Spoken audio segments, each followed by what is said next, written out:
Alright, second attempt. Hello everyone, I am the man, welcome to a Half-Life 2 mod called the Stanley Parable. For some odd reason, the dialogue was so quiet, and for some reason, it's for the music audio and not the game audio. For some strange reason. Also, closed captions don't work for this mod. I don't know why. Let's do it. No, don't vote game.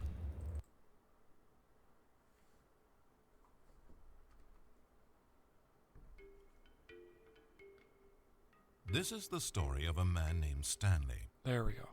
Stanley worked for a company in a big building where he was employee number 427. Employee number 427's job was simple. He sat at his desk in room 427 and he pushed buttons on a keyboard. Orders came to him through a monitor next to his desk, telling him what buttons to push, how long to push them, and in what order. This is what employee 427 did every day of every month of every year. And although others might have considered it soul-rending, Stanley relished every moment that the orders came in, as though he had been made exactly for this job. And Stanley was happy.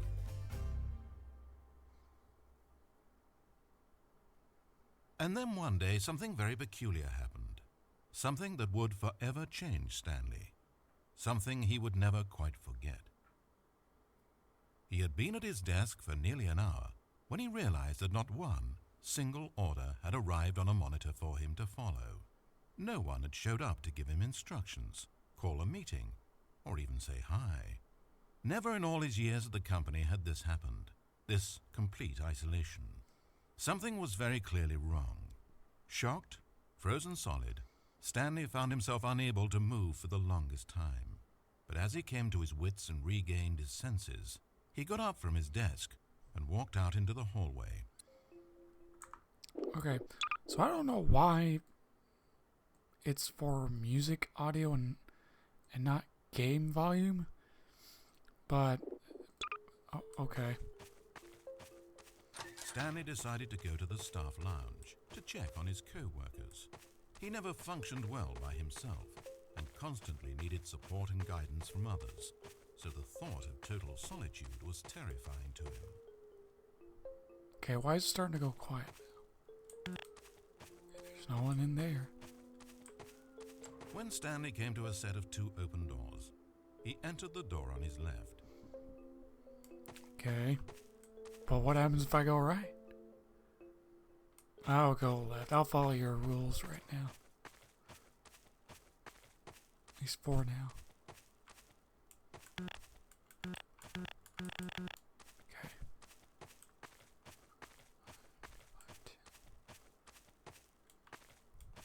As Stanley entered the lounge, he was horrified to find not a single person here. He decided he would walk up to see his boss, hoping that he would find an answer there.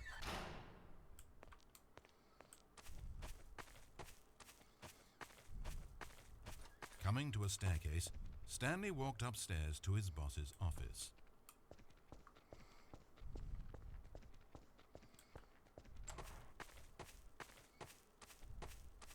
Entering his manager's office, Stanley was once again stunned to discover not an indication of any human life. It was at this point that he began to feel dizzy and a little sick, and even thought he might pass out when suddenly he noticed a keypad next to the filing cabinet in the corner of his boss's office. Stanley had never seen this panel before and had no idea what combination of numbers would produce any result. In fact, only Stanley's boss knew this, since the panel withheld access to the boss's greatest, darkest secret, and so he had assigned the keypad a combination that only he could possibly know: the number of his freshman dorm number in college, 1957. But of course, Stanley couldn't possibly have known this. Yet incredibly, by simply pushing random buttons on the keypad, Stanley happened to input the correct code by sheer luck. Amazing. Stanley ventured forth into the newly opened passageway. As he drew deeper into the bowels of the building, Stanley had no idea where he was or what this place held, and And just as he began to think he might not discover a thing, he emerged into a long room to find rows and rows of monitors, screens with a number above it. Stanley noticed, however, that these were not random numbers, but the number of employees who worked in the building, his co-workers. Even his own number, 427, had a place on the wall. But why a setup so elaborate, he asked. Was this simple surveillance or something even more? And as if in answer to his question, the wall slid open before him, revealing the ultimate truth of the situation. An enormous control panel, Stanley discovered, but not one that controlled simple machinery. Buttons were labeled with emotions: happy, sad. Levers and knobs controlled actions: walking, eating, doing work, or watching TV. Every input on this device monitored not the functions of a machine, but of a human being. And the reality began to sink in. Stanley, like so many other people, reduced to images on a monitor, had been under someone's control, always at the mercy of this machine. Could this have been the only reason employee number 427 was content with his boring job? That a machine had altered his emotions to accept it blindly? He began to feel an unbridled rage, and at the peak of his anger, something happened. A spark. Stanley looked up and saw the generator overhead, still providing some small amount of power to the machine, keeping it alive. And knowing that this generator was all that kept the controls running, Stanley moved to the ladder in the back of the room and began to climb towards the rafters. Okay. This is really cool. I like this.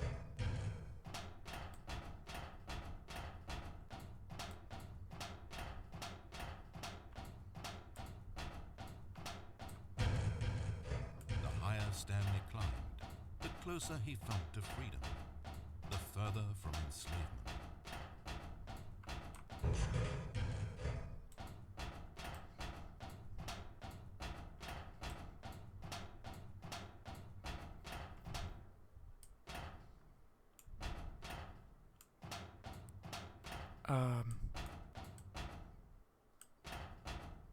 Disable generator?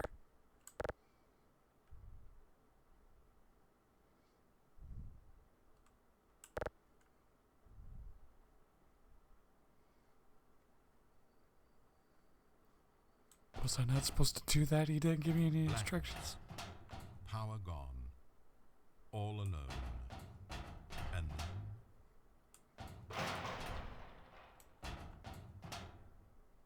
Oh my god, it's a Gmod map.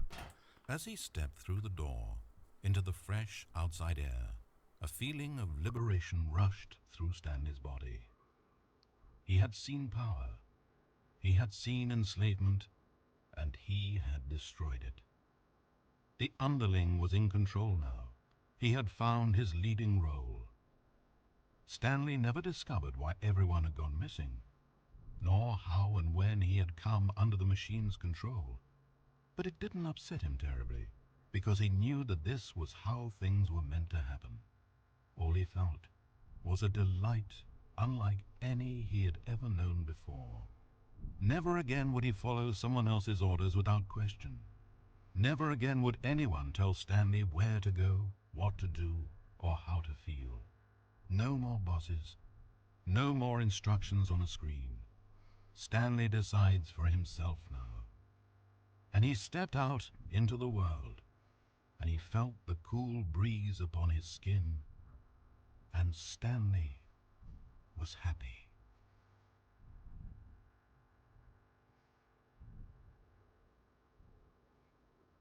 Is that it?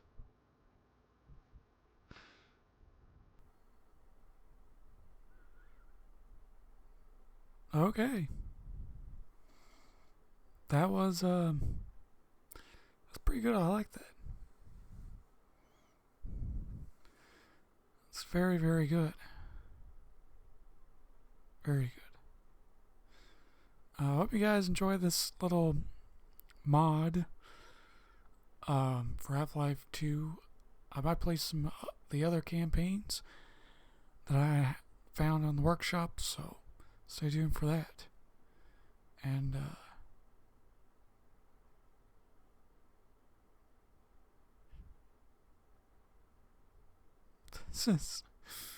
that was pretty interesting. I'll probably try and get the other ending next time. So I don't know. There might be a part 2. But anyways, I am the man. Stay tuned for more. Goodbye.